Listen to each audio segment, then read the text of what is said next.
week. And I didn't like it there anyway. I was very lonely in New York. It was a big city. I didn't know anybody. It was in love yet, I guess, with whom I had left in Sweden. And I was not happy here. And I had a cousin in Chicago who worked for some kind, as a salesman for some kind of furniture factory. And he died a couple of years ago in Florida at the age of 100 or over 100. And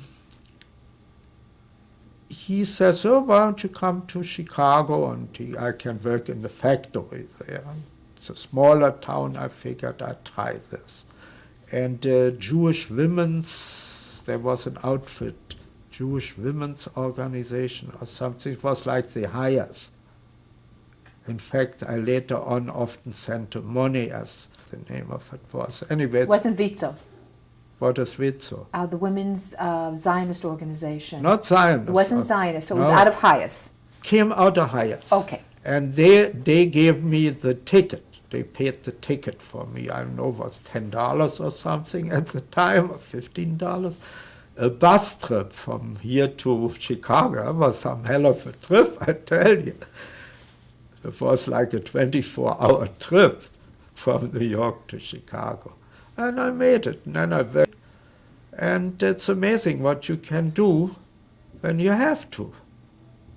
I was never taught to sweep up other people's spit, but I did it. And I worked on Saturdays, so I got overtime pay, and then later I saw an advertisement that they offered $50 a week. Now, $50 a week, at the time my parents had just come to America, so I had to send the money to help them.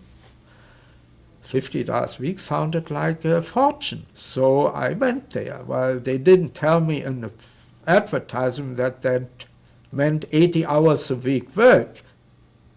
You know what 80 hours a week is? It's a lot of work. I carried sugar bags. That now my son would hear this, he'd say, here comes Dad with the violins. I weighed 125 pounds at the time. I carried sugar bags that weighed 100, which means I practically carried my own weight. And I worked for, maybe 5-6 months, when I made $50 a week, which was an absolute fortune those days. Until I had an accident and I cut my hand and something exploded in my hand. I probably, I don't know, I had knocked something against something. I couldn't work there anymore. So I came to New York, and I worked here after a while. What did I do?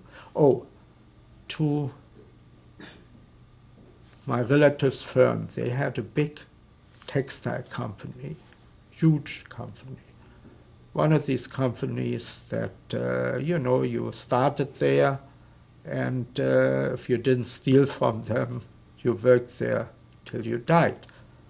Now they're out of business now, will you believe, and I'm still around. So it's almost crazy to think about it. They were the firm my brother worked. I went in the army, they took me, like, in a way, and I worked there until, maybe 44 or so, 43, 44, when no, 44, the war was over 45, right? I met my wife in 44, and we decided from the money I was making there, I was never going to be able to do anything. So I found a job with the government in the Navy as a civilian inspector. And I worked there till the war was over. And when the war was over, I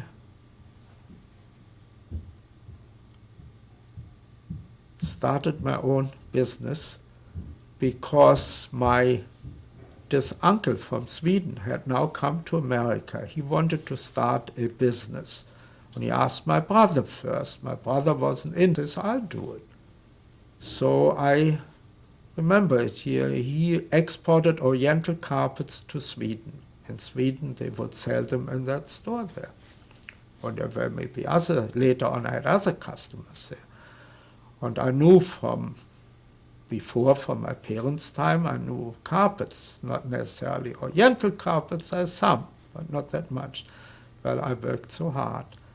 I started out on the top floor and I walked down to all these people. And after a couple of days, I knew what I was talking about. And they thought I knew a hell of a lot more than I knew. And I started exporting carpets. In fact, I established a nice business. And I looked at my records here.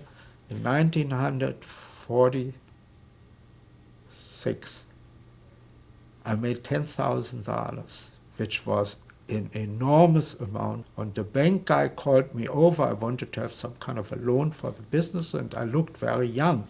And the Chase Manhattan Bank was the Manhattan company then. He asked me, why don't I send my boss over? I say, I'm the boss.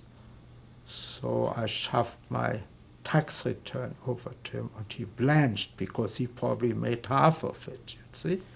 So let me ask you, just going back a bit, when did your parents get to the United States? They got here 1941. Either they took like the next ship for my wife. I mean, not that I knew her then. They came, they were one of the last Jewish people that were allowed to leave Berlin for reasons to this day I don't know. They went in a sealed train. There were some others with them, in a sealed train through occupied France. They couldn't get out. So into Spain, and they took the Exeter or Excalibur. Those were the American export line ships where a lot of Jewish people came to America with. Most of them were sank in the African invasion of Dakar.